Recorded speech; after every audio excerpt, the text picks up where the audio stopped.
Good.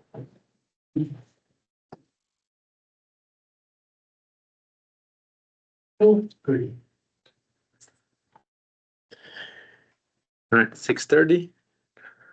Welcome to the Budget Committee. Calling the meeting to order. Have a second on the, you have a motion to approve the minutes? I make a motion to approve the minutes as printed. I'll second that. Any discussion? Do people need a minute?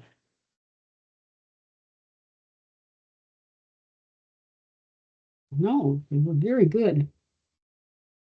Yeah, can hear you. All right, we're gonna have to go around the room to vote. Since Nancy's online, we'll start with Nancy.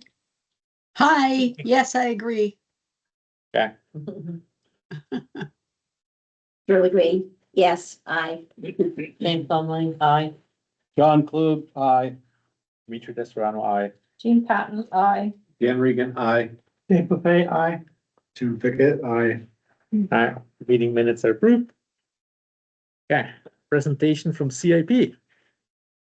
Floor is yours, sir. Thank you. In front of each of you are a list of the CIP projects as we have reviewed them. And I thought I'd just go through them and give a brief synopsis of most of the items. There aren't a lot of them. I will note that, Oh, stop. what's in Come here. front of you is a 3-year spreadsheet. The committee reviewed we're getting something from somebody. Sorry, we're trying to screen share. The committee reviewed 6 years, as is the general course of events. But 3 years gives a sense of reliability. After the 3 years, it becomes less reliable and more speculative anyway. So this would be what we would present at, if there was going to be a town meeting. This is what gets presented. It will be a part of the SB2 warrant article explanation as part of the deliberation meeting. So, starting with the sheet, and in the bottom right corner, it should say page 7, CIP projects, Shakoma Recreation Area redesign. As you may be aware, we've renamed both sides of the street at the Shakoma Beach and boat launch area, the Shakoma Recreation Area. And what we're looking at is a $25,000 expense essentially for engineering for the beach area in order to start the process in the following year to take care of the erosion problem of the sand, which is dramatic, as well as access safety requirements from the parking lot and access to the beach area. And stop me at any point if somebody has a question, please. 19 Main Street building improvements.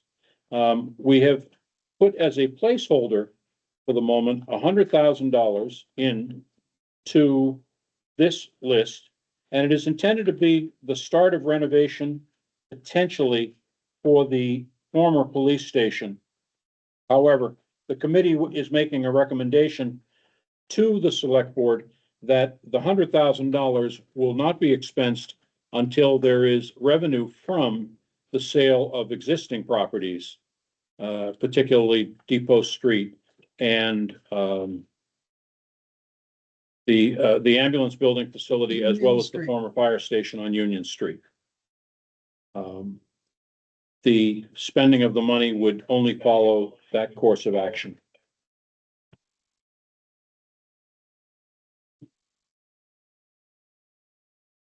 Page 8.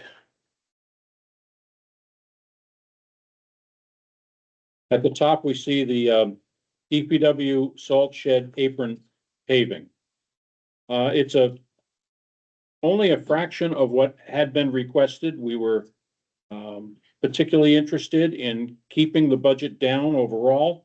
And so only 25,000 is being allocated for the apron area of the salt sheds out here, primarily due to the fact that it moves around after the spillage from salt and gravel. And the attempt would be to control the spillage of that and the heaving of that, some direction towards some draining. But essentially, it's a start towards that apron area. And that's an item that's been requested for at least the last 3, if not 4 years. They would like to pave the entire length of the road, but the committee felt that this was a start to that process. Wasn't the main goal for paving so that it could be cleaned up? Well, yes, If you don't pave it, you can't scrape off the salt otherwise. no, and the salt will cause heaving. Yeah, and it's running off the bank and killing some trees, and so we're starting to get some pollution from salt, and the asphalt will contain it where they can sweep it up and put it away. Good point. It's part of the learning lesson from Shed Street. For those of you that know some of the issues that we've got into there and trying to dispose of that property. Next on the list is the $96,600 for the Shaker Boulevard Bridge. This is the town's cost, exclusive of $2,600, which would follow in 2027. The project's anticipated for 2027 with any good fortune. And this is the town's share, which represents a fraction of, as you can see, the $2,400,000 that the total amount is. That's in the grants column of 26 and 27. So that's a fraction cost for that bridge to become a 2-lane, more long-term structure. Next on the list, water sewer utility truck, $75,000. This replaces a well-used water and sewer vehicle. It's funded by the water and sewer reserve funds. And that truck that it presently exists would then become the town maintenance truck. The town maintenance individual is driving a true, for lack of a better term, POS. And this truck that the water sewer department will be using will be less stressed as a maintenance truck, and it will solve the water sewer's need to replace their vehicle before it completely dies. Question for that. Is that paid for by the sewer? Yes. Sewer? As it says in column under funding source, water/sewer. Okay, so that becomes basically they're subsidizing the rest of the town. Well, I can't address the word subsidizing the rest of the town because it's a water sewer vehicle. Yeah. But the vehicle that's being transferred to maintenance, is there getting any credit for that? Is water sewer department getting any credit for the vehicle? We can look at what trade-in value would be. Okay. Looking at it, I looked at it very briefly, and I would say the trade-in value is Yeah, it's minimal. But it doesn't matter, not much. because the users are, Yeah. it's theirs. They should get whatever value there is. We shouldn't be sliding it in and out. That's a fair comment. Leave that to Ed. By the way, I think you skipped the 6-wheel plow truck. It's just being financed. What number is that? I skipped it. 5. Oh, yeah, my apologies. It's a, Yeah, that's the only item which is actually being financed this year. The $10,000 is the trade-in value of the existing vehicle, and the $270,000 is the estimate from the DPW as to replace that vehicle. When would that actually be replaced, Ed? What was your thought? Which one? The new 6-wheel municipal plow truck. We would order it as soon as like next year when this is done, and I think they're usually about a year, maybe slightly over a year out. Okay. The one that's coming that we've already ordered is supposed to be here before the snow flies. Yeah. Tracy, excuse me, I apologize, I hadn't caught this before, but why on line 5 is the project cost $570? But then the finance, That 570 actually represents a future year as well. It's off of the grid. But it's in 2029, there's another plow vehicle requested Got it. That is one of the disadvantages to not spreading it all out, but that is also one of the few substantial items that's out there. Got it, thank you.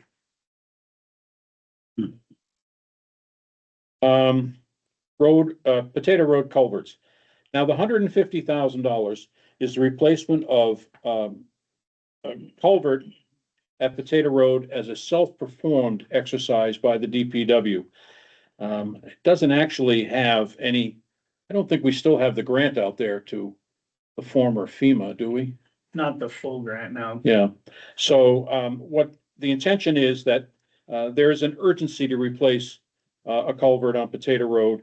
And the self-performed estimate, including the cost of the culvert itself, is approximately $150,000. I will say that Jim is very optimistic about the project and believes that with good fortune, he'll bring it in below that. Also requested is a walk-behind mower, which is a replacement for an existing unit, $1,000 trade-in against an $11,000 unit. Then do you want to comment on the 2.75 million? That's the already approved. Oh, my apologies, Is yeah. that the already? I'll leave that approved there. one? The 2.75, Is that line 15? Line 15. Line Yeah, 15, that's the already approved That's the one. existing one, right? What I can tell you is we've received over 60% forgiveness Okay, on that. So I think the total financed portion moving to us, if I remember my numbers right, is about 1.5 million. Mhm. And the rest has been forgiven as part of the loan. so we should highlight that. Yeah, we'll get the exact numbers and we can highlight that. unfortunately, I think we have to pay for it and then get reimbursed, is that how it works? Yeah, we'll close out the loan at the end of the project. Right, The loan will pay for the money. We have to pay for the interest portion and Yeah. then they'll close the loan when it's all done on the actual amount spent. right, so, But we can transfer the portion that is the grant or the forgiveness to the grants column, so it kind of breaks it out. So hold on. But we should highlight that because it got voted in last year and we just got the final, this is what your forgiveness is. So it's 60% on a large portion of the grant and then 66% forgiveness on a $200,000 portion for lead abatement that we Okay, have to do. so we pay for the whole thing and then No, they do reimbursements as we go along. So we Okay. pay money, they reimburse us. got it. What we do is we pay interest on what we pull Yeah, up until the time they close the loan. So there's a little bit of interest payment in there that we're paying, almost like a Okay. construction loan where you pay interest only until you close your loan at the end. Okay. It's kind of how it works. right, And then when they close it, they're gonna Yeah. forgive the little bit over 60% of it. got it. Okay, okay. So, yeah. I have the exact number somewhere, but they'll close the loan at 1.5 something million and that's. So then, in the paper that we're gonna present at the deliberative session, are we gonna revise the 2.75 down, or are we gonna? Like she said, we'll spread it over so we show how much is grant and how much is finance. And then the grant will be the forgiveness part. Mhm. Gotcha. Okay, that makes sense.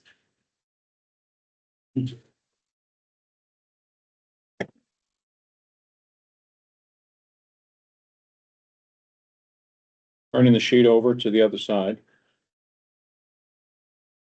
Can I just ask a question before you move on, Tracy? Yes, please. And it probably has nothing to do with this year or next year, but it's just perplexing me. Is line 23 where it says message board trailer? We don't have that anymore, right?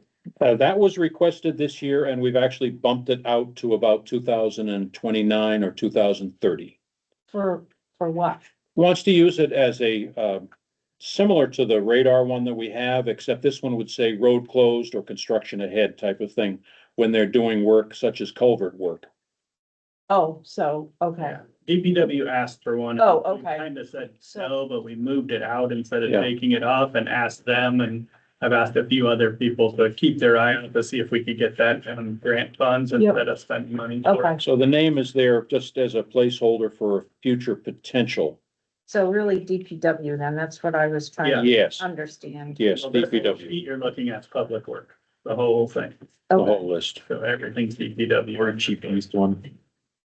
Or a cheap used one, or an after construction season one that a company's trying to get rid of type of thing. Yes. That's what I meant with cheap used.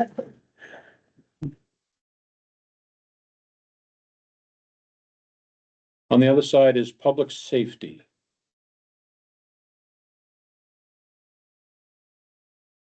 So this sheet is meant to represent a combination, of course, of fire, police, as well as ambulance. We start with the ambulance defibrillator replacement.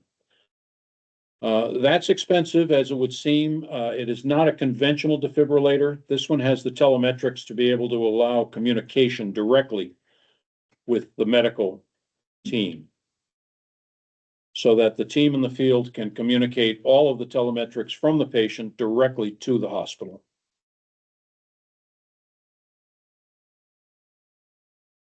Next item down are the public service radios.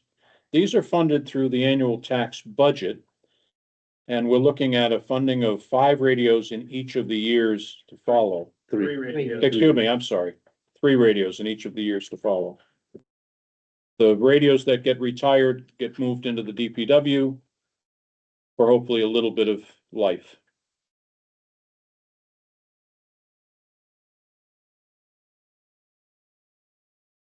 Cruiser replacement. The cruiser replacement is a complete replacement of the oldest cruiser that is in the fleet. And so its expense is high because the electronics which are in it are not worth putting into a future car, because this can lead to problems. So it's the cage and all of the electronics lighting system that goes to a new cruiser. We had seen a couple of years ago a very good analysis of our police fleet that Roy had done, and he is very careful about proving his case for needing cruisers when they're needed and not before. I will point out that he is also an excellent resource for police departments throughout the Upper Valley that can't get one. He often helps them out. All of our fleet are hybrids, and that saves a lot of gas money as well.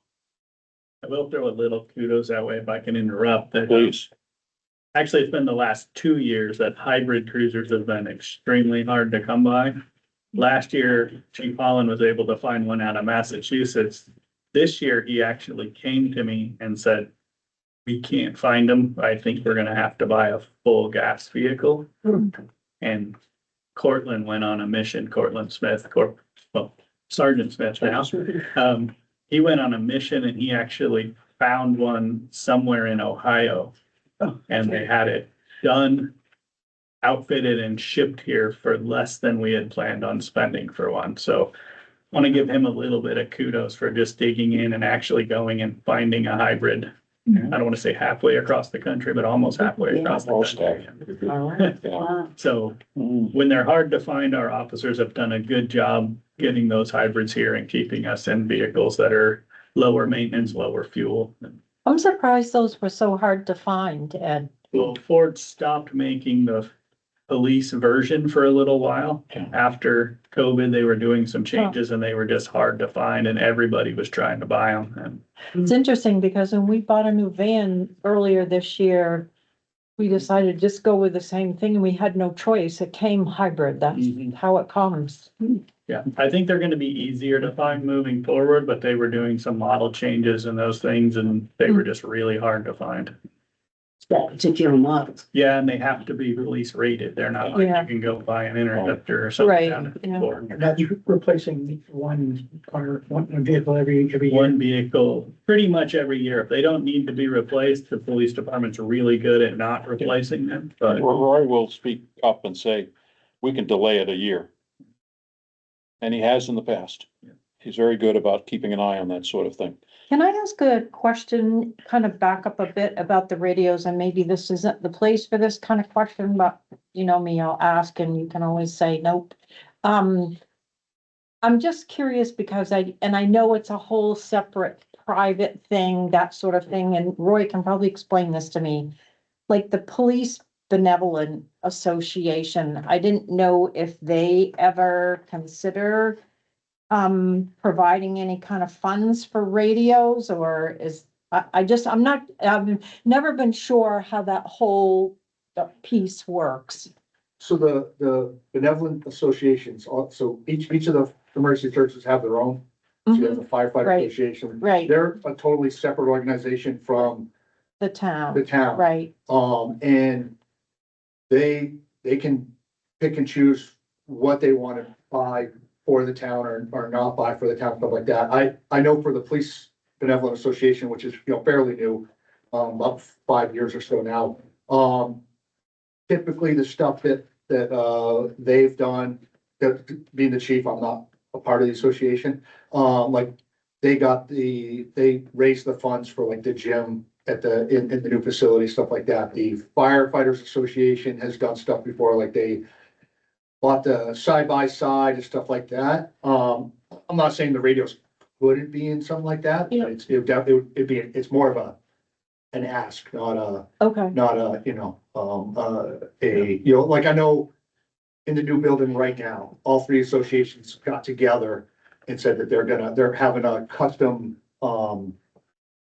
podium built for the new public safety building, and they're paying to have a custom display case for the front lobby built to, for that building and stuff like that. So, if the town said no, they won't replace radios, would they do it? I would hope so, okay, but what I can say about the radio replacements, it's for all three agencies. Now that we're all under one roof and we're all working together, under a public safety director, model and stuff like that. And so, Phil had this in the budget the last couple of years and he didn't buy any because the response numbers didn't warrant buying them. And then when we got together this year, we were talking with the ambulance, so like, oh, we definitely need radios. And so, we've gotten into having a good rotation so that, we only have to buy three instead of like, the PD potentially, our radios are about 15 years old. Probably can get another 5 years out of them unless some technology, greatly changes. But, having this rotation now, I don't think we'll have to come to the CIP in 5 years and say, hey, need to add 7 radios at almost $5,000 a piece. We're gonna put it into this rotation with the other 2 public safety, responses so that we could be in a more consistent, not have that kind of big jump type stuff, if that makes sense. And I Thank think you. from a management standpoint, not that I wouldn't like them to lower our costs, but I think the wants are a good place for them to spend their money, and radios and safety equipment and stuff is the thing we should be spending money on. yep, no, I was just kind of curious how that all fit together. Just as a complete aside, Roy. Yeah. What's the current status of the volunteers that have recently expressed an interest in the fire and ambulance? They're going through the process, the hiring process. How many? 3 or 4 for the ambulance, and I think Bill was working on 2 or 3 for the fire department right now. This is all a result of the new building.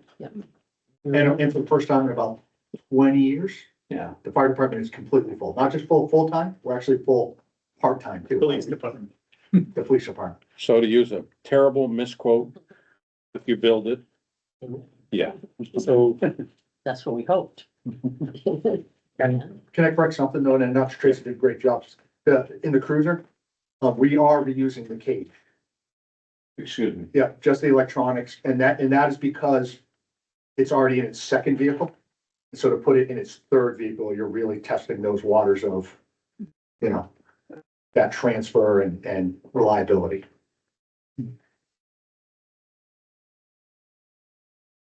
Okay.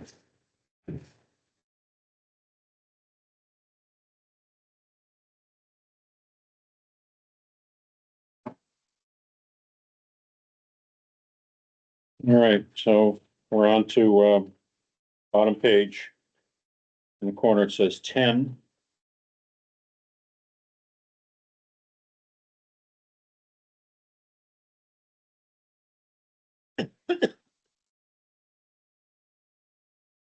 Now, the major item, as you can see, is the grant money for the Walk a Mile grant. And there was a fairly extended discussion of that particular, grant in that in 2027, it requires the match as listed there. And Ed can explain the possibilities for getting some self-performance to help that match out. Yeah, I did some research on the TAP grant. I want to verify some things with the state if we decide to move forward with this, but, according to the TAP grant rules, which is where the money's coming from, that in-kind and third-party donations are accepted as part of that match.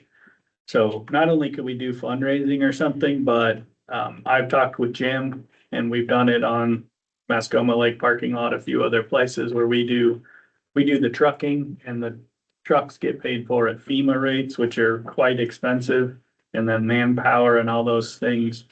I need to find out a little bit more if management time, some of those things count. That adds up really quick when we're doing paperwork and having meetings like this and different things. So once the recipient grantor agreement's done, my time and other people working on the grant, their time might be able to count towards that.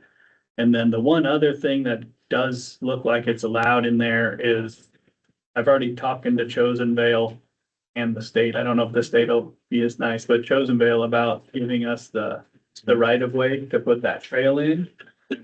Probably work with them to find out what the market value of that is and count that as a donation towards our match. There's been some other people that have come to me talking about maybe helping to offset the cost of some of the rapidly flashing beacons, those things. So anything we can get in support like that could lower that. I don't really want to throw a number out where I think we can be, but I would say I think we can reasonably be confident that it would be at or under the 300,000 mark. But if we work very hard, we might even be able to get that lower than that. So I have a question about this, Ed. So is this item, I assume, going to be put forward as one whole bulk warrant article for CIP at town meeting or voting? Let me answer that with this.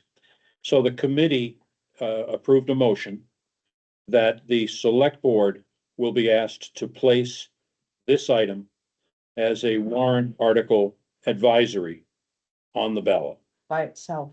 by itself. Good.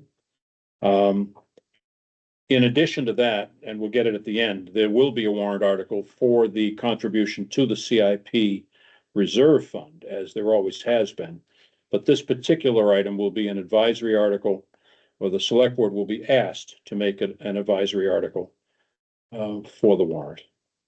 I have to just say myself right now, personally, I'm not in favor of that for 1 minute, and I'll tell you why, because I feel like DPW already has way more than they should be doing in town, and I just feel like this is just going to add to the whole pile of work that they have, and I mean, it's one of those things for me that's like nice to have, but do we really need it? No. But I mean, I'm not the one deciding this, that will be the voters, so. Well, as we said in our meeting, it is worthy of discussion, and the way to get it to be discussed, you have to make it a warrant article under SB 2. You can't have, like town meetings, we can't discuss just items. There have to be a warrant associated with an item in order for it to be allowed to be discussed at the deliberation session. Yeah, I agree. I think as long as it is given to the voters to discuss and to vote on it, we're okay. But it is only advisory. It would be because the select board is the authorized agents to expend the CIP fund. If anything was going to financing, it would have to go to the voters for approval.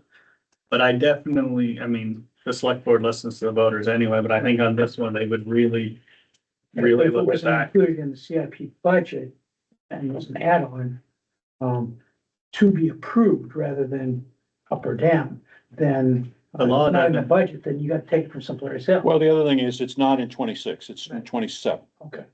So there's going to be a whole year here where it gets to be discussed, and the warrant article as proposed for 26 will give the select board a very firm decision whether to proceed.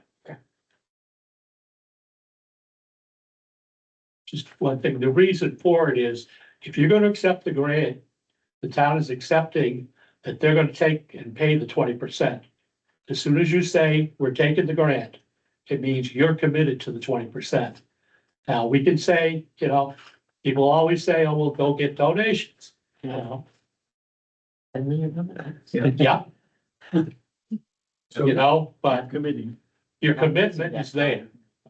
So I see that we have it, in the CIP for 2027. The commitment that Dan just spoke about, does that happen prior to 2027? Or? is Yes, that it would happen. It's supposed to go to governor and council July 2026. So we have some time to go through SB2 to have the vote that goes to the select board for them to make their decision on whether to accept the grant or not. Okay. There's kind of a couple of ignorant questions here, but we're saying this is advisory. Is there another level that's not advisory but is binding, or is No. advisory our only? Now, the select board are authorized to accept grants, period. Yeah. And when they accept it, they're committing to that expenditure. Okay, Probably the And then only way. even in the CIP plan, there's no way to put any levels or restrictions. They're authorized to spend CIP. That's law. And The only way would be to decrease the CIP budget by bottom line, right? Just like, no, you can't. you know, they could still expend, They can still expend. but if it's not. They can expend if it's not on the plan. Right? There's a balance in the CIP fund. They could spend $1 million. You could vote them out. But you could vote them out when they do that, but they can spend $1 million. That's how this. I think the question is understanding that the select board would certainly follow the will of the voters, that they'll have now an opportunity to express at the deliberation meeting. And I think that I'm not overstepping to say that 2/5 of the select board are sitting here and hearing it loud and clear, and I see, and I'm nodding with John as well, the will of the people are going to tell you what's going to happen. Well, there was, It's pretty I clear. can stay, there was discussion and concern when we applied for the grant. That do we not do this? And we decided, let's go ahead and put in, we could always make the decision whether we accept it later or not. We were awarded it. Now the discussion's coming and I'll speak on behalf of the select board, even though I haven't talked to them, that they're gonna be probably happy to put this on the warrant and have the discussion. okay. That's my gut feeling. Follow-up question. When we put it on the warrant, I'm not sure with SB2, but it seems to me that in the past, I've always seen budget committee votes 7-1 or 8-1 on this, select board. But will we have the opportunity with this where it's advisory? It's only on certain money items and it's dictated by law. Appropriations. So this would not be that one. So CIP, nor budget, nor select board's No. point of view will be on the warrant article. No, But members can speak up. and it can be discussed at the At meeting. the deliberative session. The deliberative session, you can have the discussion all you want. But it won't say the budget recommends this 7-1, select board recommends this 5-0, whatever. Okay. It won't. The only say that. thing you can do is discuss and amend At the deliberative session, at the deliberative session. Right. And then approve or disapprove. So but there's not gonna be a whole of I would say amending it. this one wouldn't be amended. You It's couldn't either we're amend it gonna because accept it it's- or we right. recommend you accept this grant or we recommend you not accept it. It's yes or no on the grant, right? Because the amount is known and the match is known, everything is known, We can't accept half the grant. right? So I fear, let me say this whole thing before you jump in, because I know you're gonna be anxious to. I fear that this line item could disrupt a very good CIP plan. So I am happy to hear that it's its own separate warrant article. too. I think that'll be Yeah. that makes me more comfortable. I think it's enough Well of put. an import that it requires the public to weigh in Yes. specifically on this one feature. And largely too, because it will have a significant impact on cash for that year, Mhm. because it's a match from the funds of the CIP. And as to the question of whether the vote of, the board is important, you're free to ask the question of a board member and get them to answer the question. Hoping this could be a very quote, SB2 meeting. Yeah, oh, we all hope that. It's a brand new process for Yeah. us. For most of us. Yeah, you're the only I one didn't who's go ever, through- No. oh, I've you never didn't been catch through- the last one? Nope, I missed it. Uh-huh. But I served with select board members who had been through it. They hated it. It's almost the same as regular town meeting. Yeah. So long as we make a warrant article, we can discuss it. But the only way you can discuss anything at the deliberation is to make it a warrant article. I'm happy it's its own thing. All right, and the last page is a summary page. Well, the first page. And you can see what the request is. Are you on 11, Tracy? I'm on page 11. Yeah. So we have a total cash of $623,206. Grants totaling $397,400 and finance. Now, all of this is as written on these sheets, 3,020,000, which is primarily the 2.7 million that you saw under the water sewer. So in 26, the proposed request, correct me if I'm wrong, Melissa, is 723? Is that the number? You told me you want a request to add to the fund? Yeah. 613. 613. 613, excuse me, thank you, yes. Now, that touches on also how we arrived at the 613, which is the previous year plus a small increment. And we discussed the fact that the current increment from last year of $26,200, which was originally intended to represent 5 cents on the total valuation of the town, has slipped dramatically pre-appraisal to about 2.5 cents. So in order to get it back to what we were originally trying to be, which is approximately 5 cents on the total valuation, we decided as a committee and agreed as a consensus, though not a majority, but not everyone agreed to it, that we would raise it by $8,267 over the next 3 years. The year after that being townwide valuation, and it should be rediscussed at that time. Because the townwide reevaluation in 5 years will in all likelihood be dramatically different from what it was the year before last because of developments, if they proceed. So the attempt is still to get it back to 5 cents on total evaluation of the town in time for it to meet the next valuation of the town. And that's in order to sustain an amount to allow the town to continue the plan.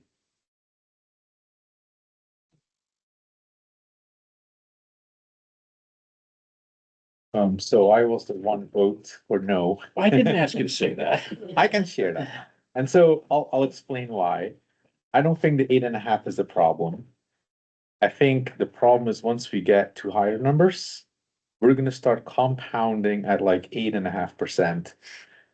And that like long term, I think 8.5% compounding on the CIP contribution is too much.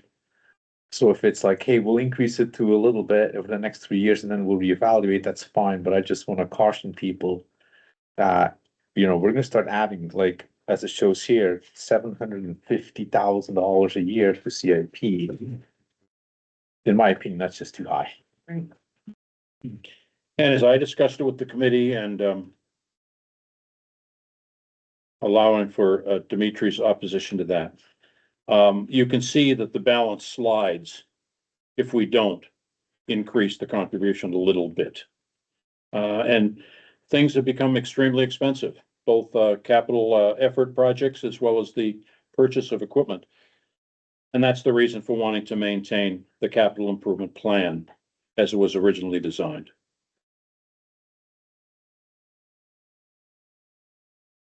Open to questions. What is the inflation factor in the major capital improvements? I don't think it's an inflation factor as much as it is that the item, everything seems to be simply more money. Can I finish the I'm question? sorry. That, if we're trying to maintain a stable, capital purchase program, then obviously inflation's part of that. But, what else would be if it's not inflation? Labor cost to self-perform or even to hire out any projects. Everything, the cost of asphalt, for example, all the road work labor that's required, the cost of a cruiser. Labor's not even part of CIP. The projects include labor, which are part of CIP. For example, one of the things that I cited is the self-performance of the culvert on Potato Road. That very much is DPW labor. Well, I don't think their labor will be charged into that at all. That'll just be the cost of materials and the stuff that goes into that. So labor, fuel, those things will come out of the normal budget. But we do get it on other projects that are part of, paving. We don't pave the roads. Someone else paves the roads. Prices skyrocket when labor costs go up. But I would say that is an inflationary factor. I can tell you when I came on here, just a little over 3 years ago, fire trucks were right in that $400,000 to $500,000 range, and you're probably looking at $750,000 now. And I heard $1 million. Levin and I had heard he's paying $1 million for the last A lot of order. that stuff almost doubled in price. So I think Dimitri raises very good points, and I agree with him. Yeah. But I think Tracy's proposal is a good balance against that. I think if we go just a couple of years and then we do the reevaluation, but we should never forget that. We should put that in the notes that every year we would take a look at that. Yeah. Because we Yeah. don't need a bloated CIP No. budget. That leads to foolish spending. I will say things will change too. The last few years with higher interest rates, we've been spending a lot of cash. If we segue back to, financing with lower interest rates, it spreads that cash out a little more. I think you need to look at all those things annually, like you said, to see where we're at. I mean, it's nice to have money in there, but we don't need huge amounts of money. Every year, it's going to be a balance, as this year, the only current financed item, is a new truck. But its expense at $270,000 is such that it would take a huge amount of cash out of the potential availability. And I think that's something that has to get looked at every year. There were several years where we went through the ability not to finance anything. We went through a period of about 3 years where we didn't have to finance anything. But the costs of everything now have become so exorbitant. CIP was proposed, that was the goal, was to minimize or eliminate, financing. Well, true, but ironically enough, the initial part of CIP was the result of retiring the bond debt for this building. So when this building was finally paid off, they said that that was the amount of money we're going to start with in the CIP. We're going to start with that and build it from there. So it actually is built on a borrowed amount, if you will, initially. And I just said, financing is not a dirty word, especially when rates are low. Yeah, let's use it to our advantage. Yeah, I mean, if you can get financing, you just, you know, 2% interest rate on your truck 2%. and 4% somewhere Yeah. else. Sure. that's right, Right. yeah. It's something that you have to look at every single year, no question. But I will throw in, the reason there was a lot of cash being used is because the fund that the money was being put into was making 0.1%, being the trustees of the trust fund. Because after the big loss, 10 or 12 years ago, they went with something that was so conservative that we were making the 10%. And sometimes our management fees were higher than the interest. That's why we said we're gonna spend cash. Because even at 3% interest rate, cash is cheaper. Yes. Questions or comments? No one else has any comments. I want to thank the committee for what I think was excellent work this year. Sticking very strictly to the idea of doing a very conservative budget as humanly possible. And I will point out one more thing, that this was Dan's last year on the committee. His first year as vice chair, he refused to serve as chair. And I want to thank him for his many years of service on that particular committee. Agreed. Thank you. Yes, Yeah. thank you. Good presentation. Anything else in CIP? Just one question, and this is more for you guys. When we put this in the town report, do we want to just have the totals for 26 through 28, which is here? So we don't get questions of, well, how come this only adds up to 5 million and your total adds up to 10 million? Or do we just want to go with, that's So- because they're in the out years? I would honestly, for the town report, I would remove the project cost 2026 to 2031. Okay, I just remove the whole column Mhm. and show 26, 27, 28. okay. Yeah. Yeah, Because Yeah. it's the obvious question, right? Like, Right. hey, why is there nothing in these Right. columns and it says $3 million on this line item? Well, because we think we may do something in 6 years. Yeah, Do we typically put in the previous year so people can compare? No. No. No. And mainly because it doesn't matter, right? We've already spent. It doesn't matter. But it gives comparison to what we are proposing. Yeah, but it's. Then they should have last year's town report and read it, And so as I do. You compare an apple. it's like, so here, if you're in a business and you have to make a capital expenditure on something to build your future, do you look at how much capital you spent the last 3 years? You don't, good right? question, Dan. Thank you. Right? You don't really look at I capital. love this man. expenditures. He asks all kinds of good questions. A lot of downloads. Now, what I think we should, so are we planning to include this? Yes, We always have. we've included that in the past. So we haven't really discussed that today. We can. That's how we're balanced, and so.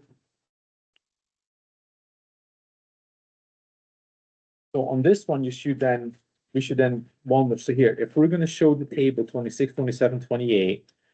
Then on the summary, you show 29, 20, 30, 20, 31, because you're gonna get questions about it. We can So- cut back on that, I think, and just show 26, 27, and 28, so it matches the 3-year spreadsheet of requests. And so 29 would be eliminated from the grid on the left bottom, and also 29, 30, and 31 would be eliminated from the spread at the top. This is a place we could leave in some future years if you'd want, But you're just gonna get without having the questions. line. You're just gonna ask, Questions are good. yeah, but you're gonna have, okay, well, But those Why- are, those are really estimates. Right. They're Right. very much estimates, and in then- fact, even the nature of the projects themselves Yeah. are only a overview of what we think might be needed in Right. 29, They're not stable. to 30. They're spend a lot not of a discussion specific, on. we think we're going to need to do this, that, or the other thing, or purchase this, that, or the other thing. and so, They are speculative. yeah, and And it is a future plan. You're asking about how much to put in to spend on future projects, not So- past projects. my past experiences, this is like a rolling wave. CIP. Yeah, it's a rolling wave. And I would be very cautious about showing too far out. Because you're not gonna be able to defend it very well. Confidence was down. right? And people are gonna challenge you on the 2031 number as hard as they will challenge you on the 2027 number. How far have we gone out like previous years? So in the committee, we discuss, is it 6 7? years. We always go out 6 6 years. But the discussion is usually focused on the next 3, and we Right. kind of, Yeah. years 4, 5, and 6, we go like, okay, this is gonna change It's to give the committee an overview, of what comes. but admittedly, it is, everyone's best guesstimates, to use a bad. I would agree, take those last years off. I didn't know if you wanted 23, 24, 25 in there still, because I think, I mean, not that I only want to show this, but I think it shows a really good story that Right, for past costs for this year, we're projecting less than we normally do. Debts continually to go down. I mean, I think it's a good news story right there, that I think it shows you guys did a lot of work to keep the numbers conservative, because we're spending less than we have the last couple of years. The need might have been a little less, but I think we know we talked a few projects out of this that was proposed. Right. I think that's a very good point. So instead of having all the detail of what we bought every year, this just summarizes what we spent, and it's a good place to put those, maybe the last couple of years or the last 3 years. Projection of existing CIP debt looks pretty favorable. Yeah, unless we add more. Well, that's also a result of Dan suggesting that we could avoid taking on new debt in recent years. Yeah, no, and I think that's fine. Yeah, And having, I mean, yeah, you have to explain more, but you can also take credit for more. you know, it's a balance every year, and it will continue to be that. Something to look at very carefully. Like Dimitri was saying, I think if you took 29 to 31 off, because that bottom line is probably gonna change. And Right. Like honestly, like we're not gonna let 2028 drop to 497,000. The answer is gonna be that it's too low.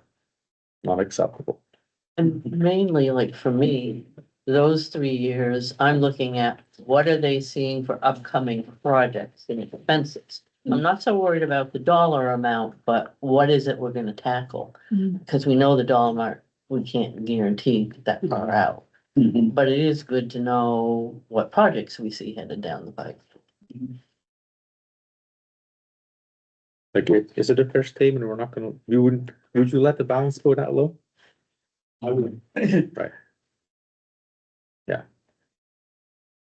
And so that's also the reason why we wanted to have the vote on the other expense, because it essentially takes our cash in half, Right. Yeah. which is huge. But that's also why we wanted to bring it $8,000 additional each year to try to maintain some stability to it. Right. Just long-term, $700,000. And I think it's very important that it be looked at in 3.5 years' time when the town is reassessed.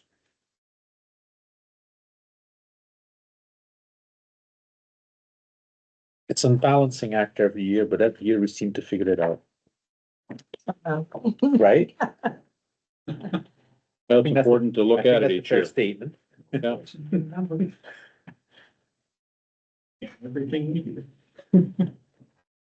Is the budget committee vote on this now? No, we will, so when we vote to recommend the articles, we'll go around and do what we normally do is, you know, who votes to recommend, and we go article by article through the, now it will be the SB2, and so then we'll vote on it. For CIP, does this committee vote?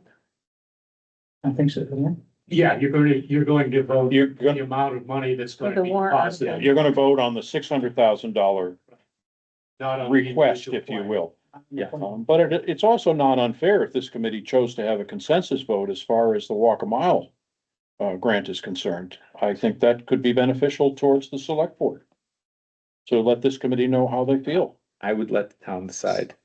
Well, I think the town should decide, but if this Yeah. committee decided they wanted to express an opinion, there's nothing. No reason. I think that's an individual choice. And- Yeah, I think and- that's and, over and people can above speak the up budget at, committee. Yeah. at the deliberative Fair session. enough. and Good. I may well do so. Yeah, I agree. All right, thank you. Thank you. Next subject, Ed. Floor is yours. Alright, compensation. So as I told you, I just wanted to break down a little bit. We did a compensation study this year for DPW. It was pretty much all DPW, like I said, for some reason, the building inspector one snuck in there, so it got done too, but overall, we did that. We took the towns, they might have did a few extra, but we took the town that mainly I shipped over from the last compensation study.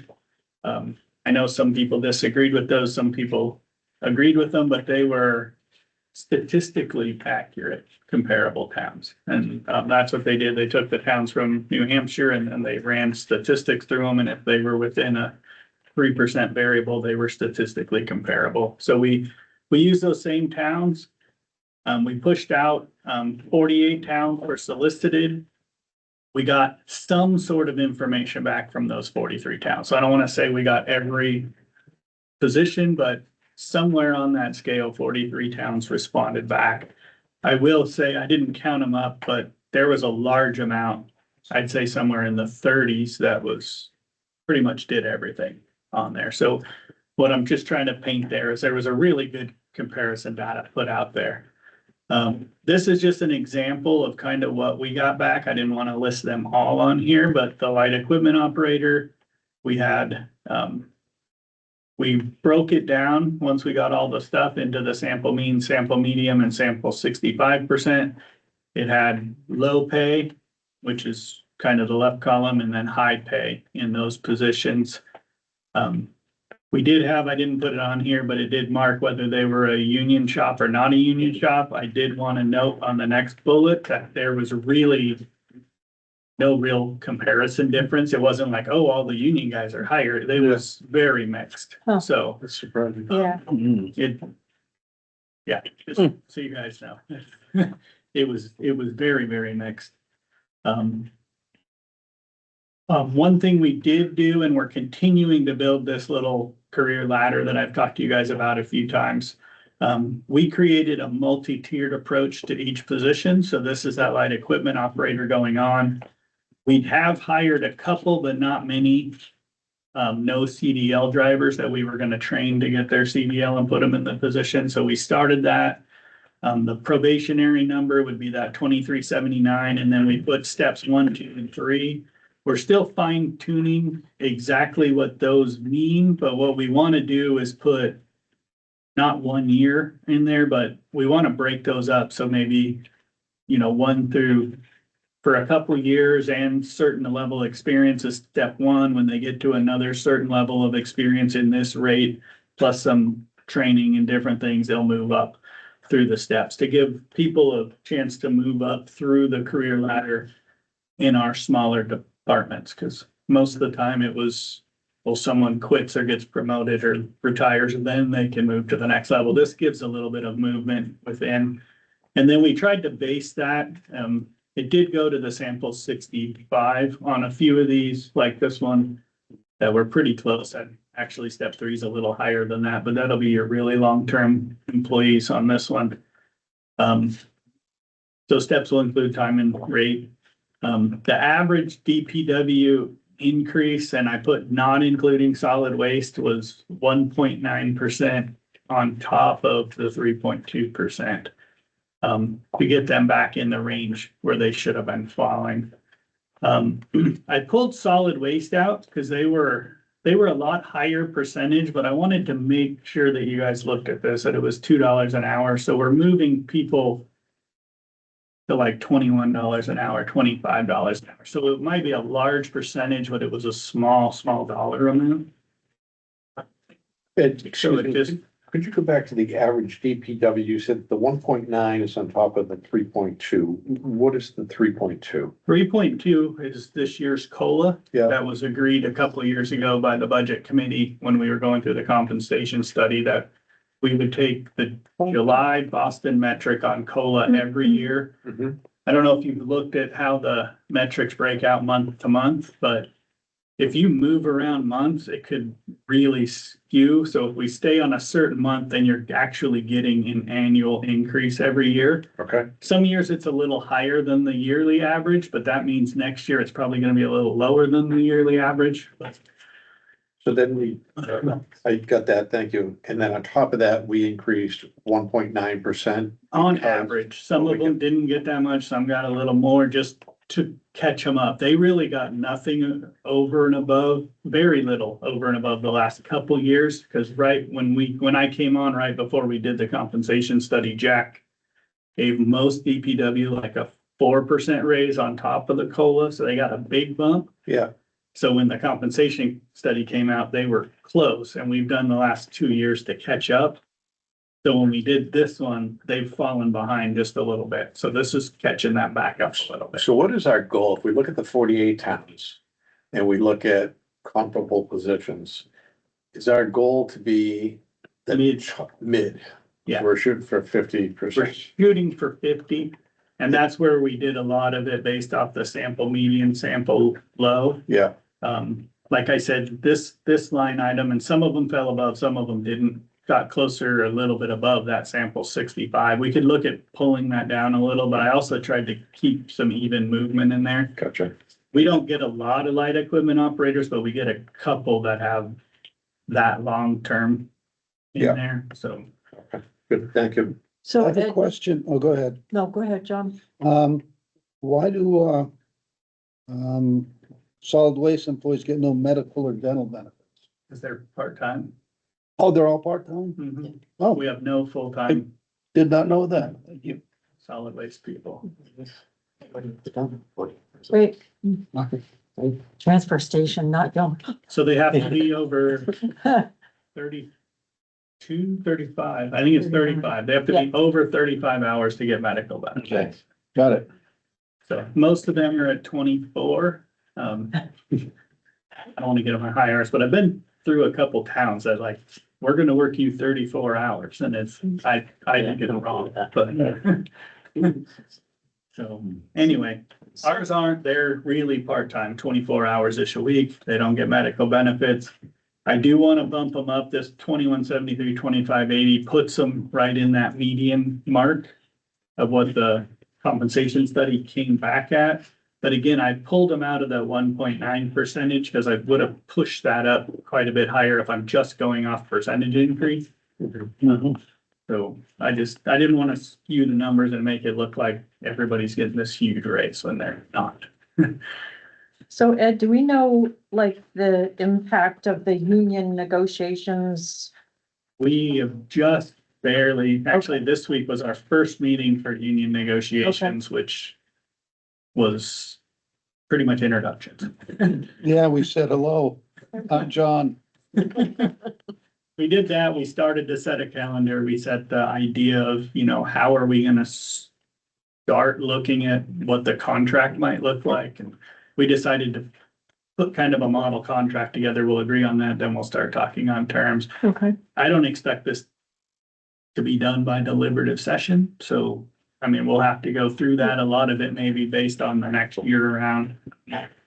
But again, I think we have compensation study stuff to show we're right in the ballpark of where we should be, so.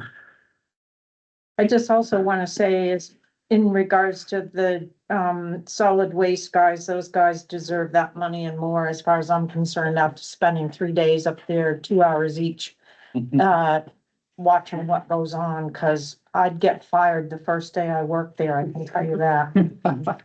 Well, and we have to look at what's going on in the market too. I've talked to a few people about this, but $21, $23 an hour used to be good, and now Home Depot's hiring at 22. Right. So Yeah. if we don't start getting our people up, we're gonna continue to Exactly. lose people, and I think we're in a good spot. Have we lost some people? Yes, but we're at a wage now, and we're starting to get a little bit of a reputation of paying fairly, and we're getting applications when we put the word out on the most part. CDL drivers are tough. They're hard to come by, and it's a nationwide problem. It's not a New England problem. all across the nation, CDL drivers are hard to find, and And it's costly to do that process now, it is. very. We do have some really good guys and they're doing in-house training, so it's saving us a lot of money. And actually, the person that does it saved us thousands and thousands of dollars a couple of years ago, and I gave them a bonus at the end of the year because of that. It was really good, but, and then I also, this is gonna be in addition to what you guys got last week. I was doing some studying of our town clerk wages. We just lost our deputy clerk and I've learned what she's getting paid to leave, and so I added 5,000 to the budget to start bumping our town clerk up to where I think she needs to be. She's getting paid right now almost what the deputy clerk's gonna get paid in her new position as deputy clerk. And so Wait, say that looking at that, looking at fairness across our ranks too, Say that again? the deputy clerk is leaving to go to work for the city of Lebanon, and she's gonna be making in Lebanon about what our town clerk makes here. No. So those wages have really gone up, and I think we need to do that to make it fair. It's a complicated job. It is a complicated job and, you know, rates are going up everywhere. So trying to keep And I'd make a note, it's more complicated because the person has to be a resident of Enfield.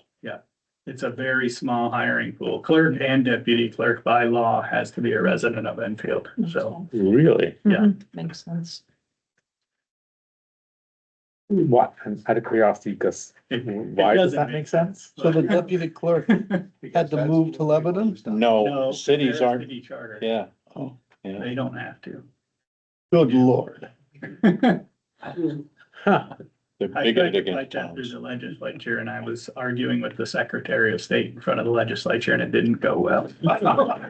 So our deputy clerk is actually moving towns. No, No, no, No. he doesn't have to, he doesn't have to work for. because they're not a town, they're a city. So we could just become a city. We could have a charter, but that's complicated. Yeah. There's a lot of jobs. So wait, because we're a town, we're My at a disadvantage. Right. They argue it on the election law. And my argument is if they're reputable enough to do elections in Canaan or Grafton or somewhere else, how come they couldn't work here? Mhm. And they didn't want to hear it. So, That's something. anyway, I it think it's makes a it really, difficult enough job. it's very that- difficult. That they don't want, they want to minimize the poaching as much as. That's not why. It's an antiquated law and they're just standing behind it, but. But it really limits our pool.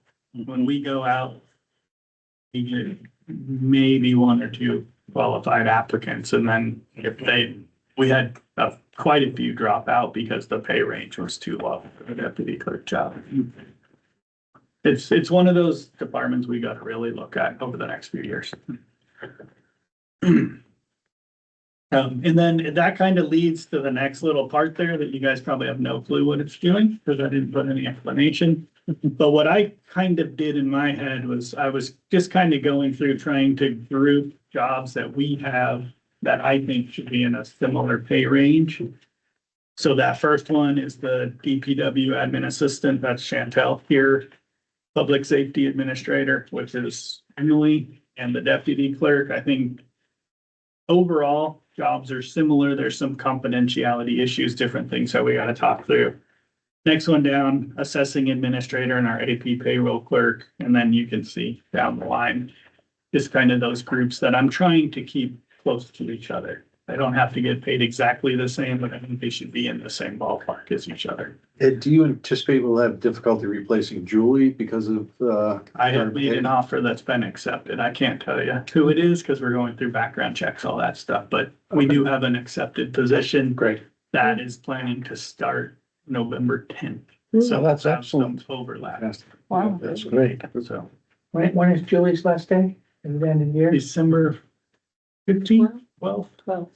So she'll have about a month. I'm also working with the new applicant to come in a few partial days before November 10th, just to kind of get a jump start on that training. And then I don't know how much she will, but I've talked to Julie about you know, every once in a while, maybe coming in for a half day or something to answer questions and help through some stuff as we move forward. So, So that person has to be an Enfield resident also? no.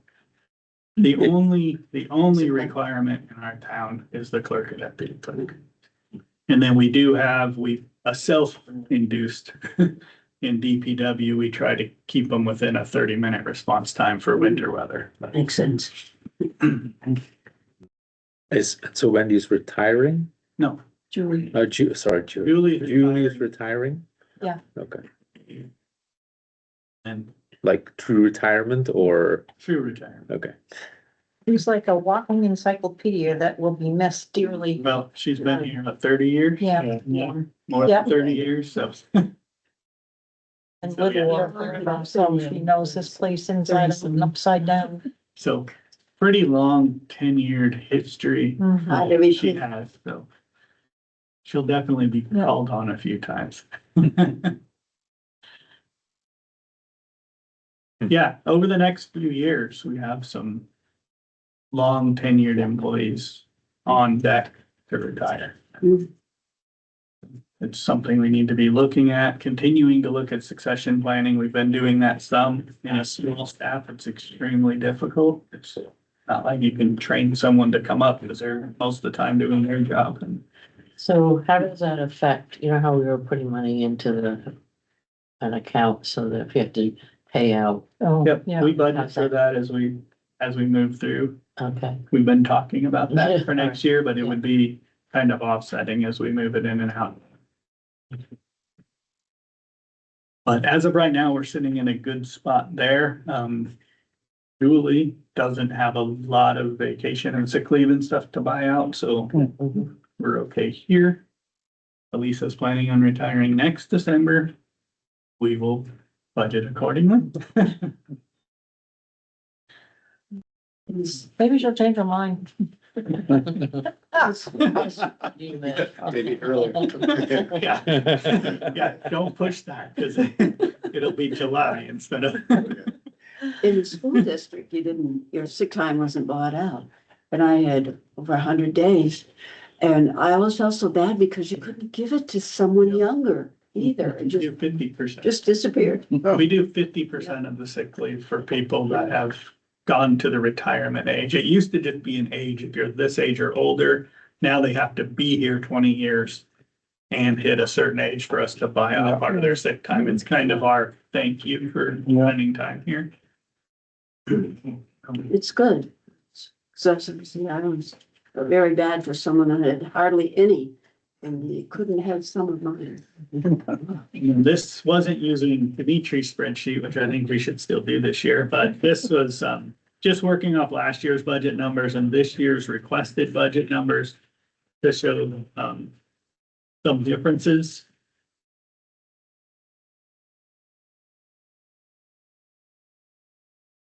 You want to explain that? Is the You're the one question, that built it, so. I did. So is the budget stable enough to do the spreadsheet?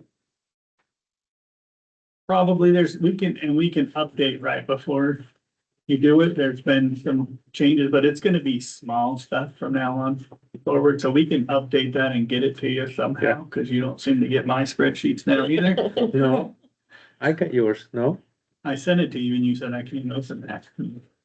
I have another I could email. last year. Yeah, this They year. got new software. And you said. No, I couldn't. don't remember. In any case, our account numbers have, the different sections and the last three digits are the object code. Anything in the 100 series is compensation wages, except for, contracted services and training, so I pulled those numbers out. And came to the bottom line of the budget for those lines, which is all the full-time, part-time, elected officials, fire and ambulance, those are all in the first numbers under total compensation budget. Then I thought, well, what is it gonna look like if I take out all the elected officials, which I did for the second group of numbers? And then the last one, I took out ambulance and fire because they're just big lump sums, not specifically based on individuals. I took out all that still has all the elected official stipends pulled out. And I just took out overtime. So that's the base wages of full-time and regular part-time individuals. And the 6-month CFO overlap is based on the $85,000 and 60% of that. So just the wages, because the 85,000 included benefits. So that's kind of an estimate. Then the one thing I didn't talk about, what I put in here for, I'm gonna say most employees, was the 3.2% COLA, and then I put a 0.5% kind of performance merit on top of that, which brought them to 3.7. The ones that I didn't do that on, 3 of them are sitting here. The higher ranking admin positions, I just gave a COLA because my COLA compared to some of the lower people is a larger amount of money, so I didn't think we needed to add that 0.5% on top of that as well. So then how do we, so my question is, and I wish I had a spreadsheet. So how do we get from the 3.2 or 3.7 to 5? You know what I mean? So you're adding in benefits as well. No, there's no No, benefits. in No here. benefits. So this has to be. Like, did we have a position that was part, like half a year last year and there's a full year? Well, now? there's a couple, and I could bring them in and talk about it, but, one of the farthest lagging ones in our compensation study was, DPW director. Okay. Which is gonna be a larger sum of money when you add a larger percentage to that. Okay. Did this include Wendy? Yes. So this included Wendy, which if we add 5,000 is a large increase. Okay. From, I can't remember where she was at, 60, 70, somewhere in there. So you add 5,000, it's a pretty good percentage increase. So, I mean, all those little things skew that percentage. Yeah, Like I but- said, the large majority of people got 3.7, DPW got a little bit more on top of that, 1.9 on average. So that made it what, Were you, 5.6? were you fully staffed last year? This whole 2025, you mean? Yeah, No, we were down one from February to October, Right. But I think we're budgeted. but we budgeted for the full year. you budgeted for the full. Because we were full staff with the budget. Got it. And these are the budget. Yeah, yeah. So you budgeted a full year last year, again this year. Did we budget for overlap on recreation? Well, we did last year, Yes. and it wouldn't have been for next year because the person's here. I'm just wondering We if, should double check that I got pulled out, but I think it did. And then Julie was the same. so I'm just wondering is, you know, because we also know like. Budgeting half a person one year and then a full person the next year can really skew the numbers Right. too, right? So I wanna see if that explains part of this 5%. Right, because if your average goes up 5%, but you're saying you're only giving people 3.7, it's like, It's this one. where's the 1.3? Well, some of that, and we can look at it, but it's gonna be small numbers, but it's gonna affect this is, you know, Can you? except for the ballot clerks and stuff, but some of them, you know, you go from 1 election to 3 elections and that's compensation and. But does it equal the 3%, 2%? I don't know. Right, and so maybe I should just do my spreadsheet. Yeah. Because then it will actually show it, because we'll have the labor literally by department. Right. The librarian, I remember in the study, was, one of the furthest off. He's pretty close now. Okay, and that was, did more get added there this year too? Yeah, everybody got something. But I'm not saying in addition, in order to get a reminder. I don't believe so, but the trustees might be able to. say Yeah. that. The librarian is one that shows where the compensation didn't fit, Right, because that was her first year as a director. yeah. And we did a study ourselves to see what someone with that amount of experience director was being paid around the state. And that's what we were paying. But when the compensation, the average, that one was probably a 15, 20 year person who'd been director. Mhm. So it was way off. I mean, you don't start someone I know at the top. at the top when it's their first year. It wouldn't be very good. And we did have a few of those as we looked through that we said, yeah, it just doesn't fit what that position does in our town and we. You look at, full-time equivalents and look at how many you had in 2025 versus 2026. Yeah, Yeah, FTEs didn't change. The only thing I changed, and I actually pulled it down, was the amount of lifeguard hours that we budgeted for. I cut way, way down because I don't think But I- we're gonna get any. but I think he's even talking fractional. Right, like if you have a position not filled for 6 months, it's a half an FTE, it's not one because you have a position open.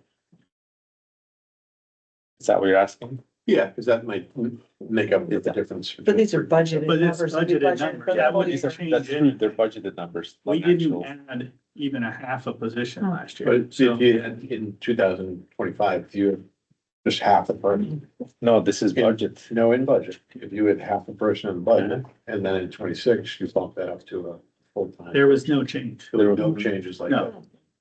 No, we haven't added halftime or changes in staff at all the last couple of years. Right, that's why I was asking. So I think I should just do my spreadsheet. We'll look forward to seeing that. It's easy now because Because you know- assuming I can get this Easy. Excel file. We will get you the Excel file. I have to bring you another flash. If you get me the Excel file, I assume the account codes haven't changed. I have the whole thing automated now. The first year I did it manual and I went, I'm not doing this again. Yeah. So the second year, I was like, I'm gonna spend the time to actually automate this. So now if you send me a file, I just take the old one, go copy, paste all the numbers, and it should just spit it out. I think it will take like an hour. We can do that. I think Elisa started to do it and said, we'll give it to Dimitri because he automated it. It'll be faster. There you go. So I can do that and send it around. There's no problem if I send it around, right? You can send it out. We shouldn't, Respond, Just like, back I'll, door, I'm a blind copy to everybody. but we can talk about it at a future meeting. Yeah, we should probably order some more really big paper too. I know it's a lot of columns. Well, those two. Yeah, What else do we have? there's nothing else on the agenda. I'm motion to adjourn the meeting. Is there anybody online that's actually from the public? Yes, is there any, I see somebody that Raymond, if there's any questions or comments from the public or not? Richard Martin, that's it.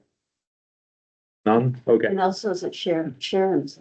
So that's one small change before you do Yeah. that, but you'll see it in your spreadsheet, but, it Richard, hadn't been happening, but I did implement a stipend for Richard this year because he wasn't getting paid for any of his chief stuff. And we estimated what Phil was saying. So that really shouldn't have changed the budget, but I did bump Tyre a little and we gave him a Richard. stipend instead of. Yes. Right. So, yeah, the ambulance chief was not getting paid. Second to adjourn. You made a motion to adjourn? Mhm. Meeting adjourned. What? You don't have to vote on adjourning the meeting. I was told that. No. Got it? So we're not voting.